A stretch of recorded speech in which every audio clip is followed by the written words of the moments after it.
Yep. Another edition of the Men Who Cry. We not do these things. I have to assume today's app. 3 things. How are you doing today? I'm blessed. I think your intros get better every time.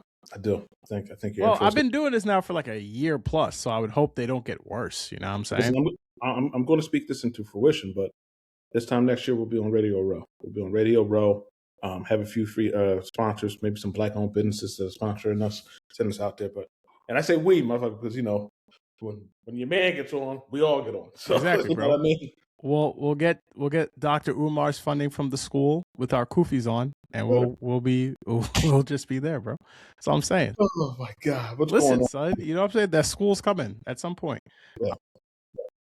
But on today's episode, like I just mentioned, we'll be talking a little bit about the Super Bowl. But first thing, before we have to do that, we have to talk about the bigger topic that's kind of dominating Radio Row, or just the whole conversation around the NFL right now, and that is racism, because we can never get away from racism. Yes, the recent coaching cycle happened. This was 10 coaching vacancies this year. We had 0 black coaches. Now, to be fair, we did have a minority coach. Robert Saleh did get the head coaching job in Tennessee. That is his second head coaching job.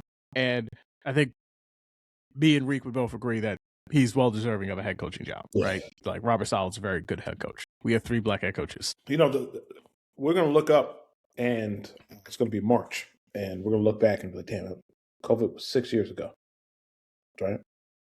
The protests and Black Lives Matter and everybody going on in 50 different states and 6 different countries. Y'all remember when they thought they liked us and was protesting in the black squares? Right. Can take claw for the kneeling?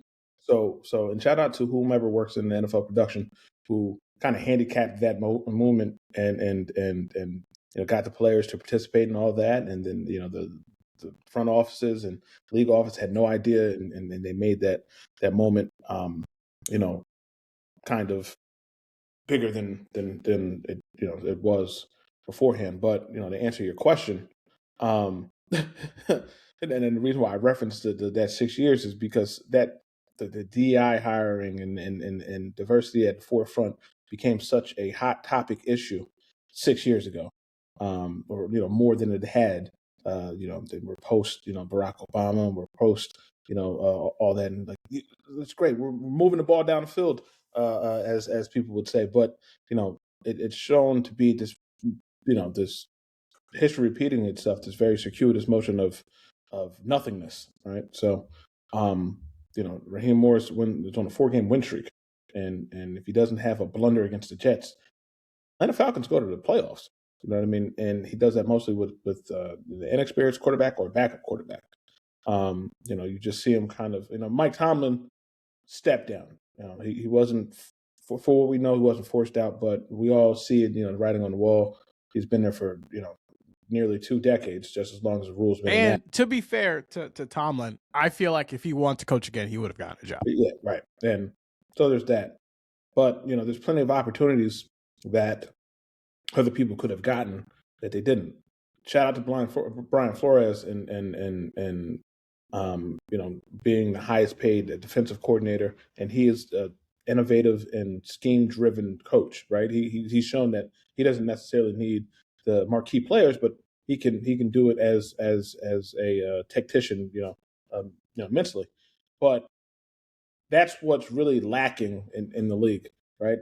Offense is always coined as far as the innovation, Mike McDaniels and Mike LaFleur's and everybody else.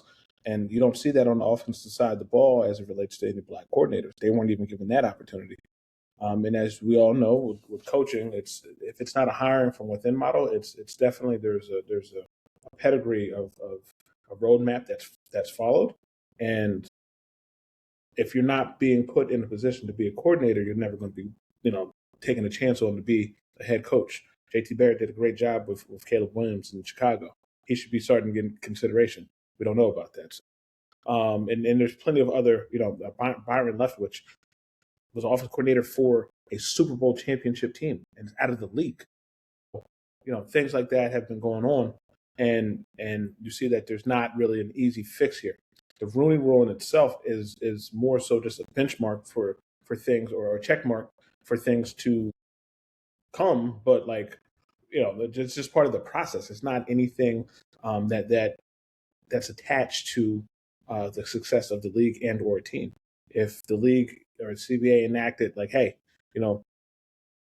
if these qualifications aren't met, then we're going to, withhold some of your payout or to your owners, or we're going to penalize you all by taking away some of your draft picks. It would make people think a lot differently. However, then there's the qualification standpoint, right? Well, these they're qualified enough to be head coaches, and you go into that whole wheelhouse, and it's a big thing. So, a lot of the part I would say racism is at the forefront, and we know that. We know that. We know who these owners are, and we know what they're connected to.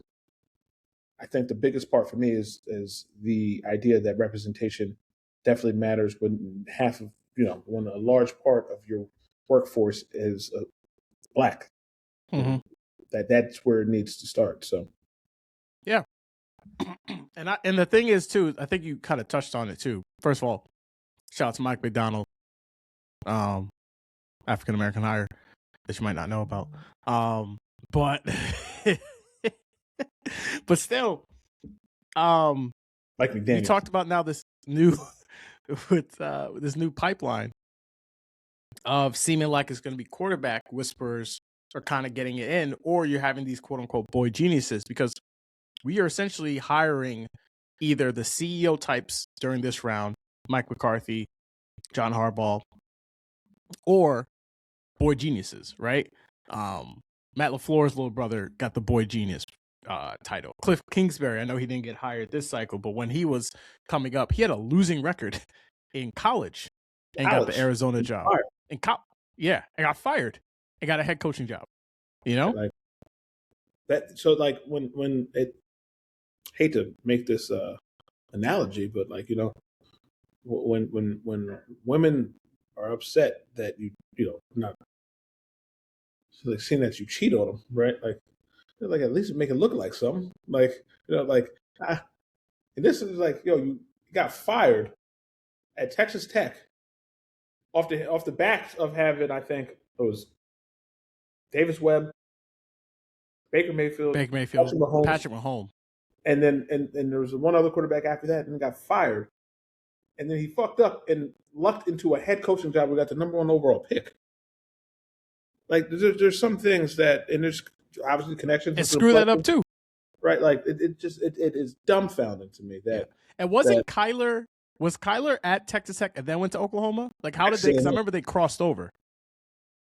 Texas A&M. Okay. So he was at Texas because he was Manziel's OC, right? Yes. No. Yes. He was Johnny Manziel's OC at Texas. And then Kyler was there, but then Kyler transferred to Oklahoma, and that's how he. There we go. So he had a relationship with Baker too, Texas Tech, and so. But yeah, I mean, just think about that. Like when in the world has that ever happened for a Black coach? Like it just doesn't happen. Right, Eric Bieniemy was the second in command for the Chiefs in 2 of the Super Bowl runs, right? And in order for him, and he's interviewing everywhere in the world. In order for him to take the next step, he had to go take an associate head coaching job and run the offense, Washington, and that didn't work out, whatever. So then he bounced around and ended up back in his true love, being a running back, or first love being a running back coach in Chicago, just to end up back. In the same position. Same position. So it's like when they said you have to work twice as hard, they literally mean that. That's why I take my hat off at every time. No one will ever tell me that Mike Tomlin's a bad coach or anything less than a great coach because of what he had to do. It was one of the 3 biggest, teams in sports, most notarized teams in football, and he willed that ship for 20 years. 20 years. Didn't have a losing record, right? Like and it's insane because he got the tagline of hiring his homeboys, and then he made the transition. No matter how bad any of his teams were, no matter how bad his quarterback play was, he still made something of it. And you got 3 or 4 coaches who aren't coaches anymore, but they have these coaching trees, and people just getting picked off from them. And that's what it is. It's the good old boys club. That might be the owners, but just good old boy club in the sense of the coaches. It's strictly who you know, what you know in this business. And well, it's not even that. It's like I think Nick Wright of First Things First did a good job of breaking down. It's like there are just football families, like LaFleurs. There's a bunch of LaFleurs in there, right? You were just talking about Sean McVay. His coaching tree is now kind of like percolating around. There is just this inability to have big time coaches get diversified. You know, don't want to talk about, like, I hope they know black people golf too, you know? Like this isn't just something that is for like certain set of people. And so I think the reason why, especially now, this is just definitely not going to change is that once you just said what you just said, Reek, of like, okay, like what rules are we going to try and do to implement this? Dog, I think it's the Trump. Someone's suing Nike because they think that they're having a DEI program. I think it's the Trump the administration is suing them now. So the idea the NFL is going to now try and implement some type of other ruling to try to have black people get, you know, hired is going to be ridiculous. And the other thing too is that, I'm going to be honest, some of them up there not doing a great job. I don't think Gerard Mayo is going to ever coach NFL ever again. But hard stop really quick as far as Gerard Mayo is concerned. Like he was kind of given a shit, you know, a shit job to begin with, and you know, on the back out on like, you know, he's backing out from coaching, you know, being a position coach, and he's, you know, got the last year of Belichick, so he has to kind of deal with that for an entire year. He's got two rookie quarterbacks, and you know, kind of an aged veteran, Jacoby Brissett. So he wasn't really he was given a shit hand, and we have to call that what it is. However, you know, prior to him becoming the head coach, I had never heard his name attached to anything as far as, you know, being the mainstay or the key cog in any of the success with the Patriots. The Patriots were bad those 2 years. There was like the 2 or 3 years, like right when it was like, you know, they were 4-13 the year before, right? Before Gerard Mayo was even there. Exactly. You had because remember they lost to Tommy DeVito and the Giants when they missed the field goal. You know, you have these moments where you're just like, he was just kind of given like this chicken shit and forced to make chicken salad, and that's really hard for anybody to do. It just doesn't look better when it's in Boston, and you just got done dealing with the GOAT who had brought you home 6 championships. Like, so what are we doing? Like, and then on the flip side, you know, right now with Aaron Glenn and the Jets, you know, and it doesn't look great. Call it what it is. You know, Tomlin just stepped down, but again, Raheem Morris, you know, is a phenomenal defensive coordinator, and this is his second stint as a head coach. He was young when he got his first shot. You know, he was 34, I think, you know, in Tampa Bay. So he might have been a little ahead of himself, and that's fine. He got a shot, but then he worked himself right back into a prominent coach. And McVay tree again. True, but right, yes, but the first time we've like seen it in a while that like this like as a black head coach came from one of these trees and it really works. You know, he has a blunder against Atlanta, against the Jets, and they missed the playoffs. If he doesn't do that, you know, they go to the playoffs. They still have the same GM. Like, you know what's funny? Change in Atlanta. Both teams probably wish that outcome was different.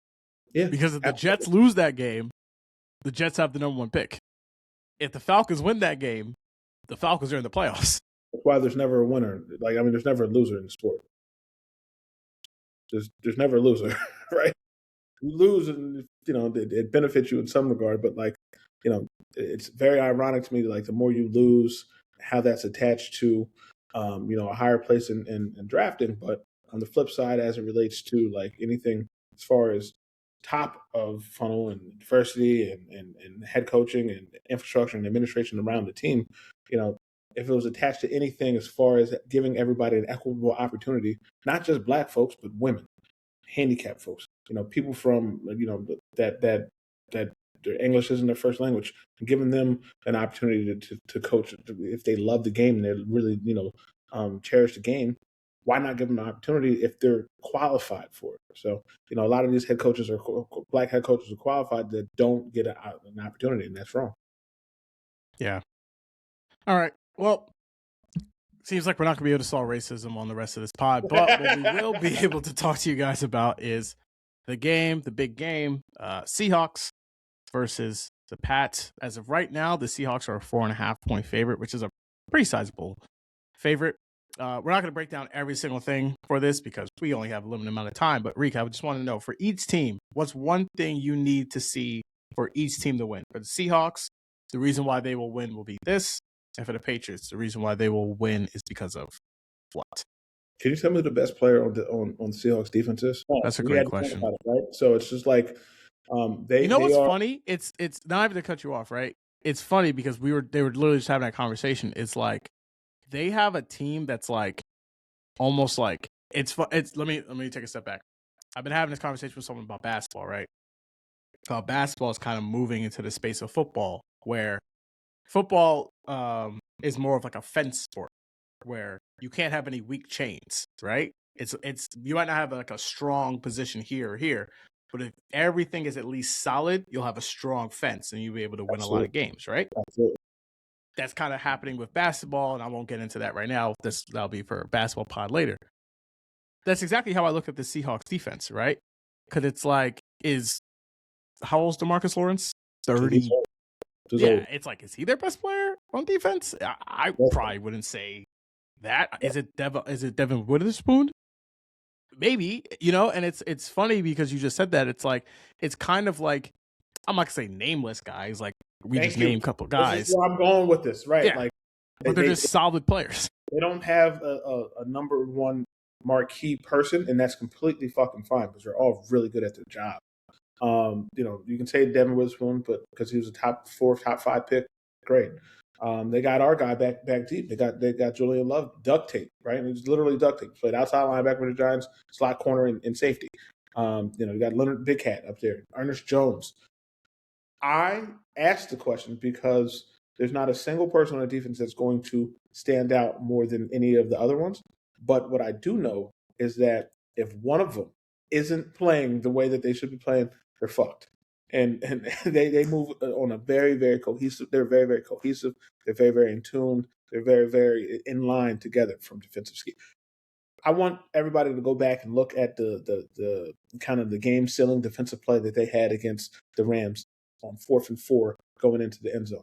There was a play, where Matt Stafford calls, this hike, the running backs come leaking out of the back of the left side, and 2 people guard him. One of them was supposed to blitz.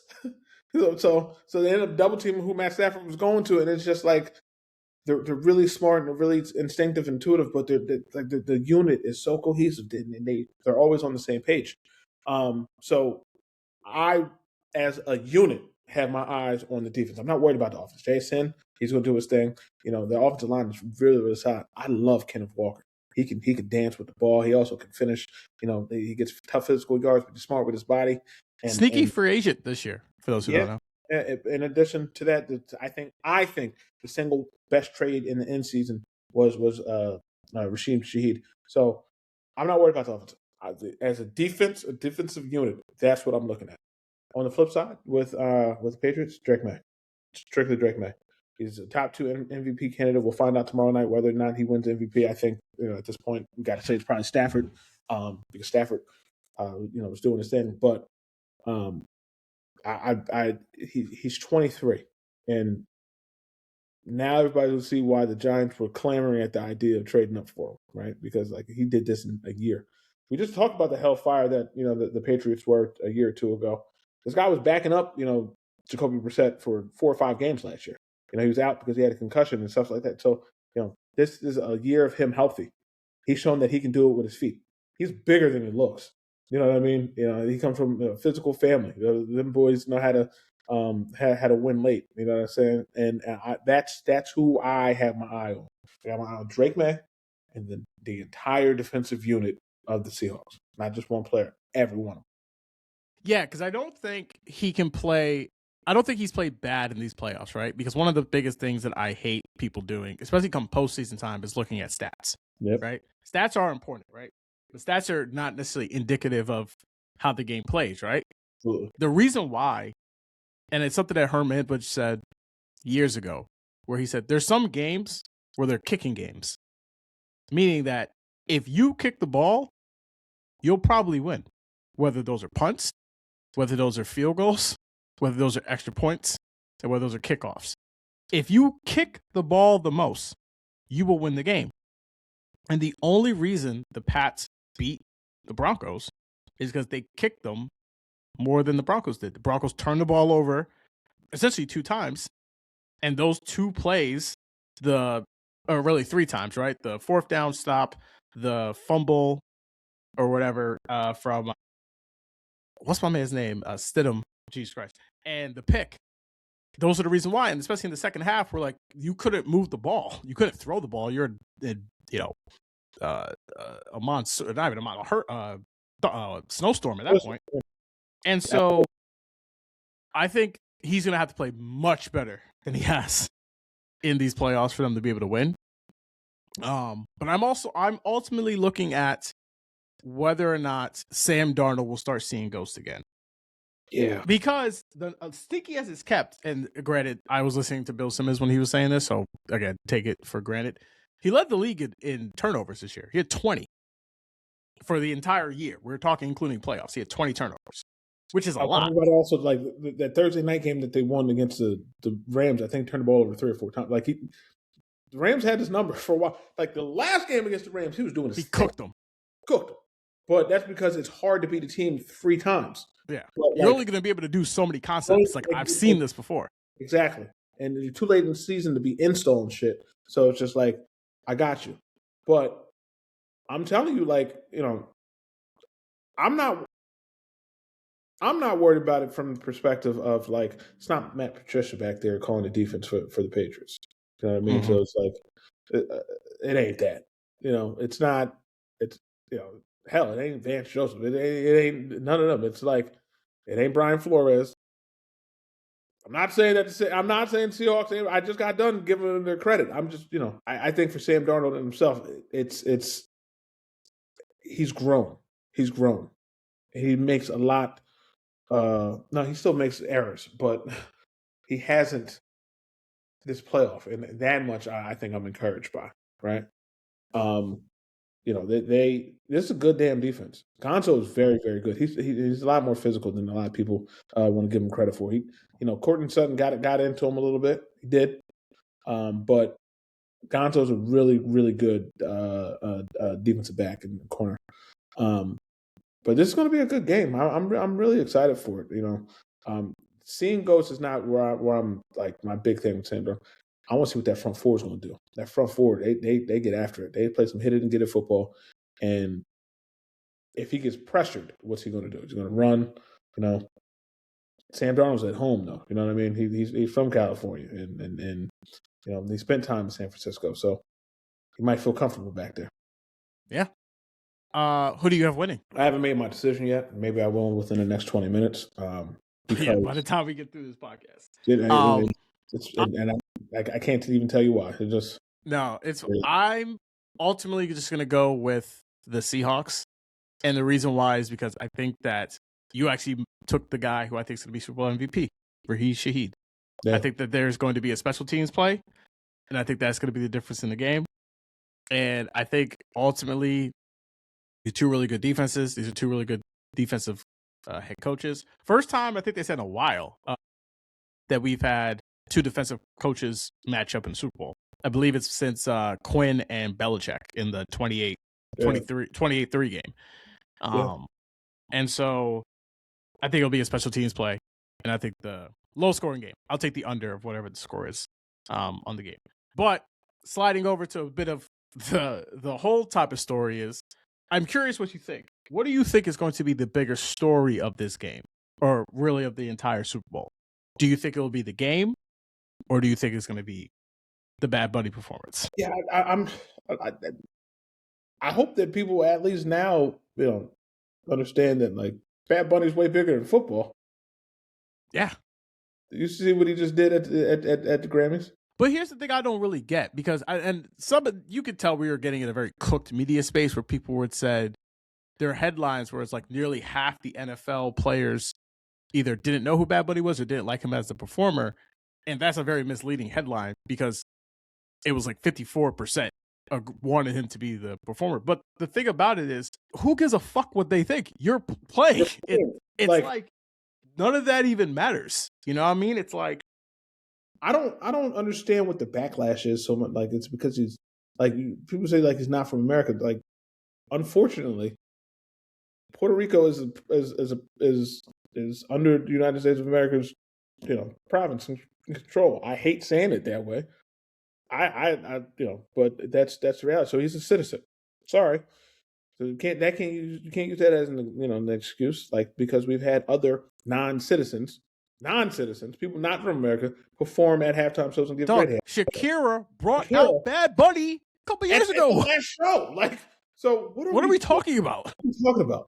In addition to that, like, people had woke Bunny and stuff like that. What artist do you know that's worth their price in salt that doesn't have some sort of political commentary driven within their music to deliver to their fan base? Their fan base. Again, Fab, you're already making it too complicated. It's clearly not political movement. It's political movement that they don't like. They literally are crapping on all the artists who were speaking out at the Grammys. They just had Nicki Minaj on their podcast. What are we talking about? I was just getting ready to get to that. With Megyn Kelly, who just like, you straight, shorty, like, because this isn't your act. Oh yeah, Shabuzi's up there talking and like, shut up, like, please. I don't have to opine on his music. Like, no, like, whatever. But what is this really about? Is it because he's Spanish? Like, Spanish, or that's what it's about? In Spanish. Ultra nationalistic policy. But it's weird because I feel like this conversation wasn't had last year with Kendrick Lamar. No, the conversation last year was surrounding, having a Louisiana artist, somebody from New Orleans do the show. And that quickly was combusted when they saw how good the show actually ended up being with Kendrick Lamar. Was it the best show ever? No, but it was a very good and very entertaining show, filled with political commentary and a message to not only his base, but the world base now. In addition to that, let's just entertain the idea that Bad Bunny's not from the United States of America. Let's entertain it. He's one of the biggest stars on the planet, and we're playing a world championship. We're not playing, national championship. We're playing a world championship. So we're going into the world, and we're going to be showing games in Quebec and Japan and China and Kuwait and everywhere else that we have an army base, and we're showing Germany and every other place that we're partners with, that we're going to be playing football games there next year in Paris, Spain, Brazil, Berlin. Don't worry, we're getting an international Super Bowl at some point. Exactly. All of these places, you're going to have to invite an international superstar. And who is that? Mr. Bad Bunny. So, like, the idea that you're mad about this, that anybody could be mad about this, and you're so connected to innovation and wanting to grow the game. This is the perfect way to do it, you dickheads. In addition to that, like, that bottom line that you guys are worried about, no one's paying them for this. They have a budget that they can allocate, for the show, but no one's paying them for this. Yeah. And it's also funny, too, because, like, they are also lying. They're going to watch. Like, we'll see the numbers. I mean, what? They talk about Kid Rock? That thing might get, like, $1 million. That's going to be so stanky up there. But let's say you don't watch. Cool. Like, cool. You don't watch? Cool.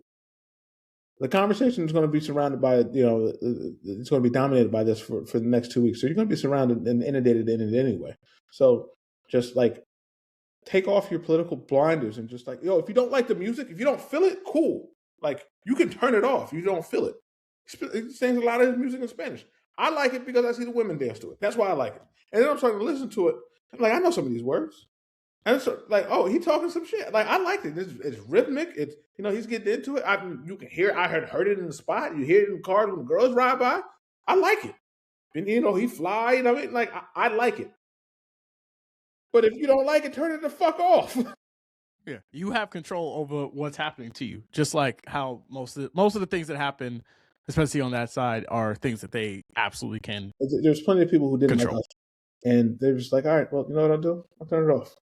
I didn't hear Facts. anything. Yeah, so Speaking of turning off or getting turned off, the Hall of Fame induction is happening this weekend. By the time this podcast comes out, the induction will happen after that. But we already have some names who are not in already. We have Bill Belichick, Robert Kraft, Eli Manning are all not into the Hall of Fame. And I feel like this hasn't happened a lot where we've almost known ahead of time who didn't make it versus like kind of finding out in the moment of who made it. Do you think these people who I think are pretty iconic to eat, whether it's not just their cities, but just the league as well? I mean, we're talking about a Manning, Belichick's got 6 rings, and Robert Kraft, you can argue, has the greatest team in NFL history at this point, just from wins. Yeah. But how do you feel about is what Jerry Jones thinks he is? And Jerry Jones is in the Hall of Fame, right? And that's you know, with double the amount of rings, largely because of what he did 30 years ago, right? Like about that. So I think the part that's fascinating to me is just like Bill Belichick doesn't have 6 rings. Bill Belichick has 8. He had 1, 2 with the Giants. Like he showed that he was a phenomenal and prolific defensive coordinator, and then decided I'm going to go be a head coach. And he had his stops in I think Cleveland for it was just Cleveland, yeah. And he was going to go coach the Jets, but didn't. So like whatever.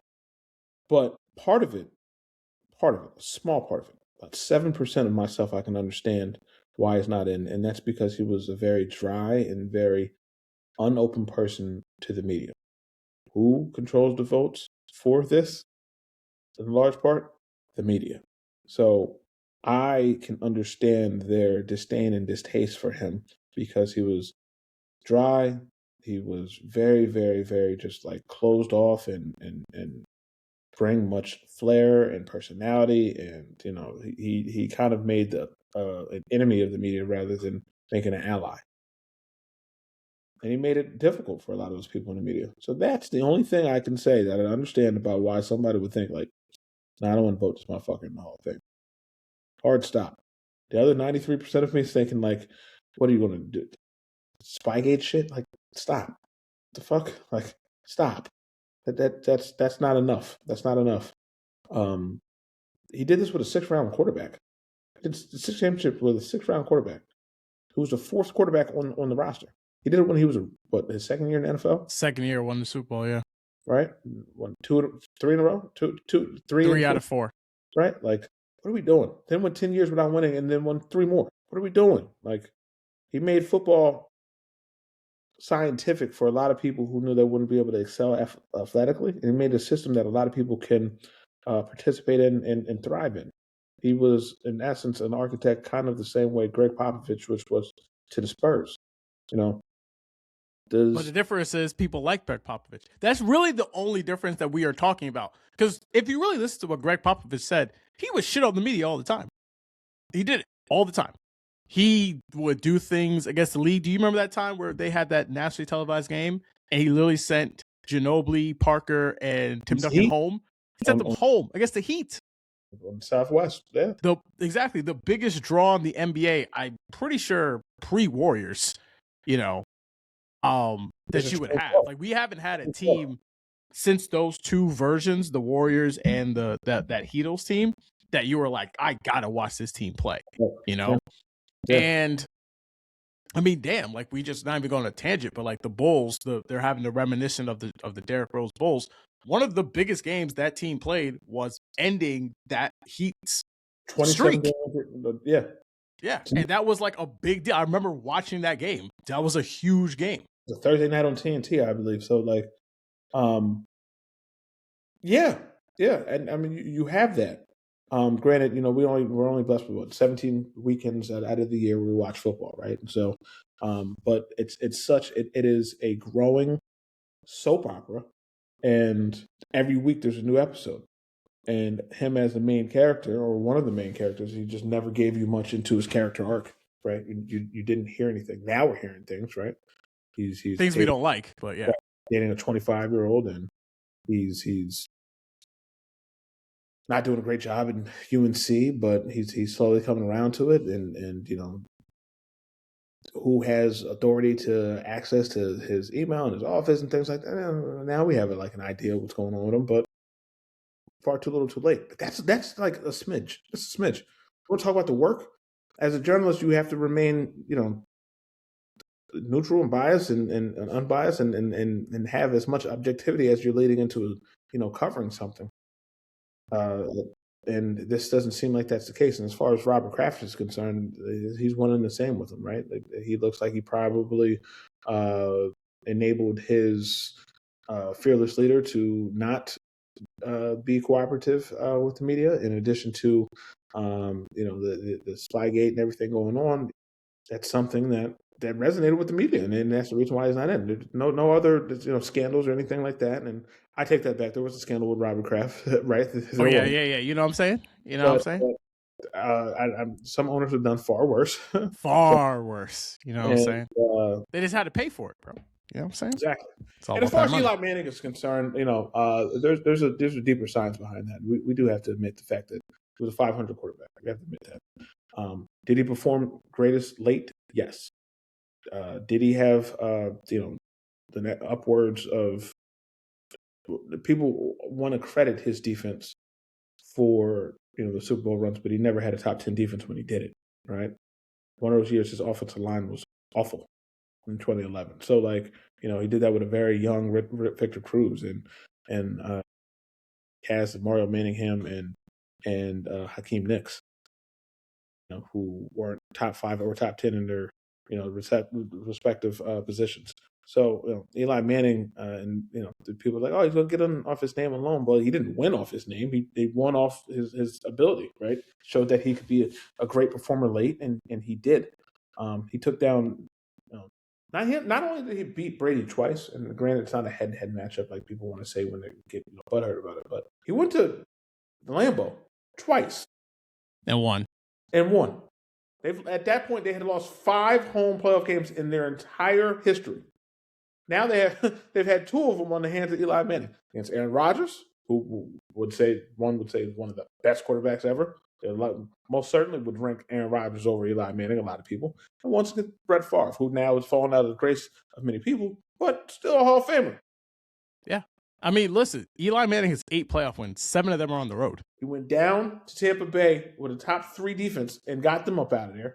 Then he went to Dallas and did it to them. What more do you want? Now, Atlanta in itself, I think he in those 8 games. That was Matt Ryan's. I think that was like his second year, third year in the league. No, Matt Ryan had been in the league. I think that was Julio Jones' first year. But, gotcha.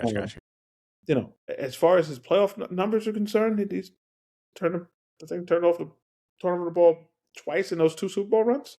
Yeah, he has the most passing yards in one Super Bowl run. I think May and Darnold can pass him, but they both need over I think 300 yards to do that. But the thing I want to mention too is that now I think the NFL is in a little bit of a bind because I think Belichick will get in. Yes. Kraft, I think, is going to be difficult because at this point it's like, what's going to change? I mean, if he wins another Super Bowl, is that enough for him to get in? That seems kind of odd. But now we're going to have this question in 2 years when Brady's up. And I don't know if you already saw, but Terrell Owens says, well, if we're keeping Belichick out, he's got to wait. And I think a lot of people are going to be a lot more upset if Brady doesn't get in the first ballot versus if Bill not getting in. It's very different, too, because, Tom's kind of way more associated with the league. I mean, he's a commentator. He's done a very good job of commentating. He's partly an owner of the Raiders. He might actually still be kind of running the Raiders. But I think a way that this can kind of be rectified would be all 3 get in at the same time. Yeah. And that would be something. But I want to highlight maybe Deflategate and everything like that, right? The hands of that. In addition to that, the bigger thing and the biggest selling point for Tom Brady, if anybody wants to try to invalidate his credentials, what they shouldn't, he also went to Tampa Bay and won. He took a middle of the pack, lower than average Tampa Bay team, and won there in year one. Year two, he took him back to the NFC Champion. Like Tom Brady showed just why and how he is who he is. You know, he took his maniac approach to Tampa Bay and won. Right? No one ever thought that they would ever see him in another color jersey. They did, and he won. Just like that. That is Reek Parker. Thank you again for coming on. Tell the people where they can find you and what you got cooking up. If they want to see where you at, listen to or read some more of your stuff. Yeah, for me, I'm at Reek the Ruler. You know, definitely follow me at Reek the Ruler on TikTok. Now I got my own little cooking show. But now but like I think I'm gonna take the moment now to make my pick. I don't want Robert Kraft to win because I just what I seen him last weekend. Who's up in the press box with, dog? I'm gonna be honest. Oh yeah. I mean, that's what Cardi B. But that said, it wouldn't be the worst thing to see Cardi B happy. Take the Patriots getting 4.5. Nice. Give me Seattle. Taking the point, giving the points. Straight up, give me Seattle. Okay. You got a number? You got the score? Yeah, Seattle 32-30. Wow, that many points, huh? 32-30. Give me Seattle. Huh. Okay. I'm also having Seattle, which guarantees the Patriots are now going to win. And so for everyone listening and Patriots fans, you're welcome. All right. That is the Men Who Cry podcast. Again, like, subscribe, review, tell a friend, tell a friend, tell a friend, tell a friend to tell a friend. And we'll be back with you guys next week. Peace out.